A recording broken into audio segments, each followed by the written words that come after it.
টানা বৃষ্টিতে হাওড়াঞ্চলের পরিস্থিতি নিয়ে আরও জানাতে সুনামগঞ্জ থেকে যুক্ত হচ্ছেন আমাদের সহকর্মী তানভীর আহমেদ। তানভীর, চলমান বৃষ্টিতে সুনামগঞ্জের হাওরের বর্তমান অবস্থা কেমন, এবং আরও জানাবেন জলাবদ্ধতায় কেমন ফসলি জমি তলিয়ে গিয়েছে?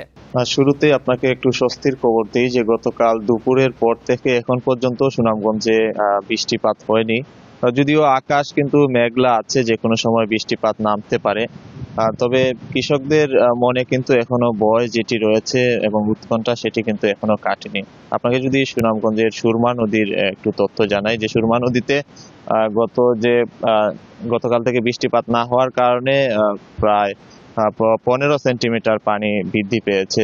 যদিও এর আগে 50 সেন্টিমিটার পানি বৃদ্ধি পেয়েছিল আগের দিন। তবে এখন যেহেতু বৃষ্টিপাত হচ্ছে না, নদীর পানি কমছে। তবে কৃষি সম্প্রসারণ অধিদপ্তরের পক্ষ থেকে যেমনটি জানানো হয়েছে যে জলাবদ্ধতায় হাওরে প্রাথমিকভাবে 7,000 হেক্টরেরও বেশি জমির ধান তারা আক্রান্ত হয়েছেন, এমনটি আসলে জানিয়েছেন। এবং চূড়ান্ত ক্ষতিগ্রস্ত হয়েছে এমন জমির পরিমাণ 2,047 হেক্টর। তবে কৃষকদের আসলে এই তথ্যের সাথে পুরোটাই দ্বিমত রয়েছে। তারা জানিয়েছেন যে অন্তত 10,000-এরও বেশি হেক্টর জমির ধান জলাবদ্ধতায় নষ্ট হয়েছে। তবে এখন পর্যন্ত যেহেতু শ্রমিকের সংকট রয়েছে এবং হারভেস্টার মেশিনও জমিতে চালানো যাচ্ছে না, সেজন্য আসলে জমির যে অবশিষ্ট ধান, অর্থাৎ 50% জমির ধান এখন পর্যন্ত হাওরে কাটা যাচ্ছে না।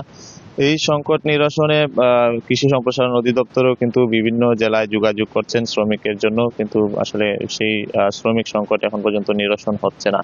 তবে সুনামগঞ্জে এখন পর্যন্ত কোনো নদ নদীর পানি বিপদসীমার উপর দিয়ে প্রবাহিত হয়নি। তো এই ছিল সুনামগঞ্জ থেকে সর্বশেষ। সুনামগঞ্জ থেকে জানাচ্ছিলেন আমাদের সহকর্মী।